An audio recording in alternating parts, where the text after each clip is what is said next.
Pertama-tama konteksnya kembali mungkin kami bisa jelaskan bahwa why-nya mengapa ada seleksi guru ASN P3K di tahun 2021 ini adalah pembenahan 3 hal penting dalam pemerintahan kita dan yang juga terkait dalam hal yang berhubungan dengan tata kelola guru. Pertama, perbaikan tata kelola guru itu sendiri. Kita tahu banyak yang perlu kita tingkatkan supaya terjadi secara lebih optimal. Lalu kemudian penyelesaian isu guru honorer. Dan yang ketiga, bagian dari reformasi birokrasi, peningkatan kualitas layanan publik sebagai aparatur sipil negara. Dan dari data pokok pendidikan, Kementerian Pendidikan dan Kebudayaan mengestimasi bahwa kita memiliki kebutuhan guru untuk mengajar di sekolah-sekolah negeri itu sekitar 1 juta guru. Dan ini yang ingin kita lakukan untuk mendorong skema rekrutmen ASN P3K sesuai kebutuhan dan untuk mendorong produktivitas aparatur sipil negara sebagai pelayan publik yang akan dalam konteks pendidikan tentunya melayani murid-murid kita, dan yang sangat penting meningkatkan kesejahteraan guru karena gaji dan tunjangannya ini setara dengan PNS, dan kebutuhan nasional guru secara tata kelola bisa terdiskusi dengan lebih baik lagi. Yang bisa mengikuti seleksi ini guru honorer termasuk semuanya. Tadi Mas Menteri sering mengatakan ini adalah semuanya bisa ikut gitu ya. Jadi tidak perlu lagi ada kategori ini dan juga lulusan pendidikan profesi guru yang saat ini tidak mengajar. Nah, berbeda dengan sebelumnya, rekrutmen yang kita lakukan pada saat ini, pertama kita juga memberi dukungan untuk belajar. Jadi kita mendorong guru-guru untuk bisa memanfaatkan ini kesempatan untuk belajar, terutama untuk kemampuan minimum konten yang menjadi amanah dari mapel yang diampu. Dan yang kedua, bisa diberikan kesempatan ujian seleksi hingga 3 kali. Jadi sehingga tadinya sangat high stake, hanya sekali dan langsung iya dan tidak, sekarang bisa ada kesempatan kedua dan kesempatan ketiga. Dan selanjutnya biaya seleksi sepenuhnya ditanggung oleh Kementerian Pendidikan dan Kebudayaan, sehingga ini memudahkan pemerintah daerah untuk bisa tidak perlu khawatir terkait penganggaran untuk seleksi. Ini tahapan pengadaan guru ASN P3K 2021, ini flow-nya. Insya Allah pendaftaran bisa segera akan kita lakukan. Lalu kemudian ada seleksi administrasi di sana untuk mencek berkas-berkas yang perlu, linearitas dan juga keterkaitan dengan ijazah yang ini insya Allah sudah kita lakukan. Lalu kemudian ujian akan kita lakukan 3 kali assessment, terdiri dari kompetensi teknis, sosiokultural, manajerial, dan pertanyaan wawancara secara tertulis. Dan peserta kita menargetkan di tahun ini bisa mengikuti ujian seleksi hingga 3 kali. Sesudah itu dilakukan pengumuman hasil dan pemberkasan. Ini yang kita harapkan bisa terjadi. Slide berikutnya, jumlah formasi kalau kita lihat untuk guru ASN dalam beberapa tahun terakhir ini merupakan perekrutan ASN yang terbesar, dan jumlahnya kalau di sini ini 5 kali lipat dari yang sebelumnya. Ini menunjukkan gradasi dan upaya pemerintah secara kolektif, karena ini kerja bersama-sama untuk bisa mendorong pembenahan sekali lagi tata kelola guru kita yang sudah lama berjalan tidak optimal. Dan mudah-mudahan tentunya tren ini akan semakin baik, jadi sehingga supply dan demand guru-guru kita bisa lebih baik lagi ke depannya. Dalam presentasi waktu itu Mas Menteri juga menjelaskan bahwa semua guru honorer tetap dapat mengikuti seleksi. Lalu guru yang mengajar di daerah tanpa formasi dapat mendaftar di daerah lain, dan guru yang melewati passing grade tahun ini namun tidak dapat formasi dapat menggunakan nilai tes tahun ini untuk di tahun selanjutnya. Sekarang kita masuk kepada kebijakan afirmasi. Jadi Bapak Ibu, kita memikirkan bagaimana caranya kita mendukung dan memberi nilai tambah kepada pengalaman di dalam dunia pendidikan tanpa mengurangi minimum kompetensi yang bisa terdemonstrasikan melalui tes seleksi ini. Jadinya kami mengambil posisi di Kemendikbud bahwa pengalaman adalah suatu proksi daripada mutu. Karena kalau bahasa Inggrisnya itu tacit knowledge atau pengalaman. Hal-hal yang tidak bisa diukur oleh tes itu harus juga dinilai, seperti pengalaman berguru dan lain-lain. Nah, jadinya setelah juga dengan Pan RB dan melakukan berbagai macam negosiasi, jadi kita menentukan adalah kita akan memberikan bonus point untuk passing grade. Jadi apapun passing grade-nya, peserta dengan umur 40 ke atas, ya, 40 tahun ke atas dan berstatus aktif selama 3 tahun terakhir mendapat bonus nilai kompetensi teknis sebanyak 75 poin. Jadi total poinnya itu nanti 500 poin. Jadi esensialnya dia mendapat 15% bonus. Ya, 15% bonus untuknya itu.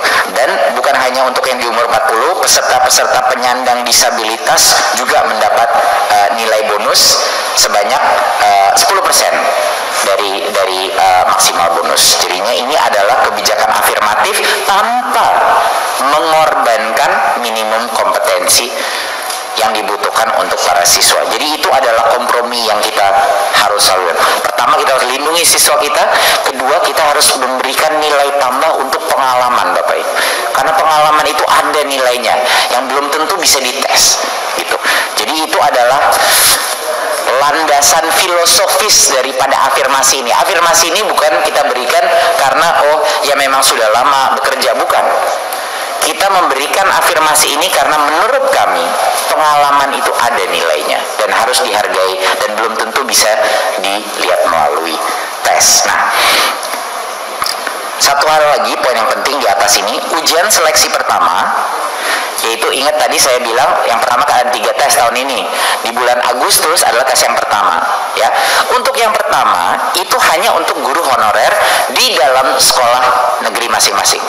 Jangan lupa ya, tes seleksi P3K ini adalah untuk memposisikan guru di dalam sekolah negeri.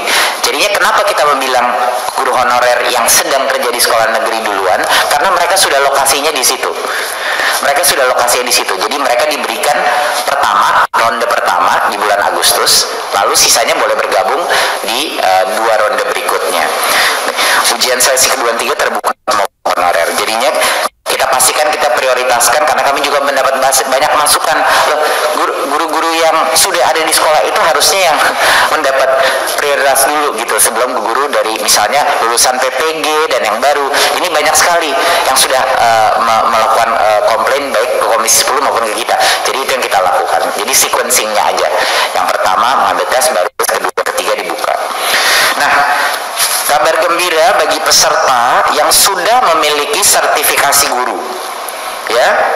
Jadi tes kompetensi ini, tes seleksi guru P3K ini ada beberapa komponennya, Bapak Ibu. Ada komponen teknis, ada komponen manajerial, sosiokultural, dan ada komponen wawancara atau esai tertulis yang dikirim. Nah, bagi peserta yang sudah mendapatkan sertifikasi guru, dia mendapatkan nilai penuh dan komponen tes kompetensi teknisnya, ya. Jadinya itu saja yang dia secara otomatis dapat 100% untuk kompon. Tapi dia masih harus harus lulus passing grade untuk manajemen dan wawancara. Jadi Bapak Ibu, ini adalah upaya Kemendikbud untuk menjawab baik permintaan dari Komisi 10, baik juga dari aspek pedagogi dan aspek mutu pendidikan secara filosofis masih matching untuk melindungi kualitas pendidikan guru kita, Bapak Ibu. Jadi ini adalah yang bisa kita tawarkan dan terima kasih teman-teman di Kemendikbud yang sudah dengan susah payah bernegosiasi dengan berbagai kementerian lainnya, terutama Pan RB untuk bisa mendukung kita untuk melakukan kebijakan afirmasi ini. Jadi itu kira-kira Bapak Ibu mengenai program afirmasi P3K dan jadi poin yang pertama tadi saya ulang sedikit.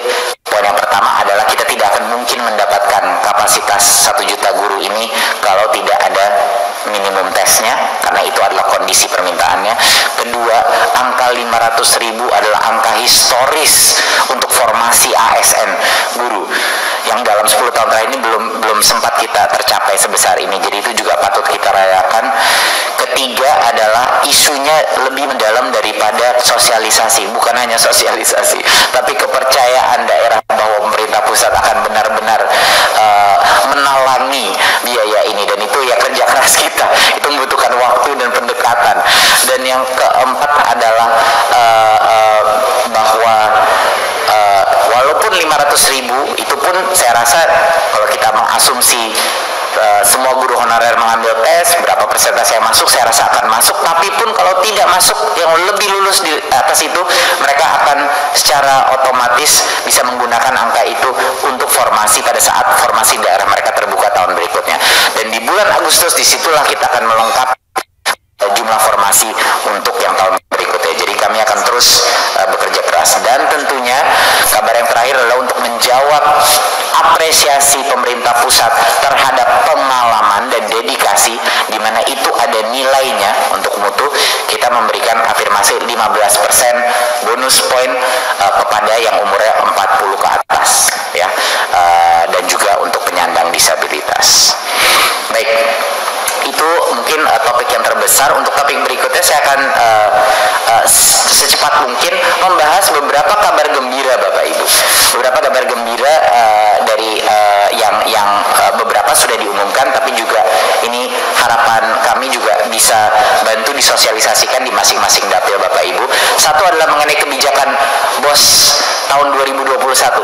Bapak Ibu, ini adalah kebijakan yang sangat historis, namanya BOS Majemuk, ya, kebijakan BOS Majemuk. Tapi sebelum itu kita akan diskusi sedikit mengenai hasil evaluasi kita. Bapak Ibu, di tahun 2020 BOS disalurkan langsung kepada rekening sekolah, ya, langsung pada rekening sekolah, dan responnya luar biasa. Kita mengukur datanya, kita telah mengurangi penerimaan dana BOS di tahun 2020 sebesar 32%. Kalau dijadikan 32% itu dalam waktu minggu, itu artinya rata-rata, ya, rata-rata. Berarti rata-rata 3 minggu lebih cepat dibandingkan 2019. Itu rata-rata, bayangkan. Jadi artinya 50% paling tidak. Insya Allah rencana kita seleksi pertama, ujian seleksi pertama itu diadakan di bulan Agustus 2021. Lalu ada rankingan, pengumuman gitu ya, pemberkasan, dan juga persiapan mungkin yang tidak lulus di ujian pertama untuk ke ujian kedua di Oktober 2021. Lalu sebulan sesudah itu kembali lagi ada semacam pemberkasan dan daftar ulang kalau yang mungkin yang masih belum lulus untuk ujian seleksi di bulan Desember 2021 sebagai ujian tahap atau kesempatan yang ketiga.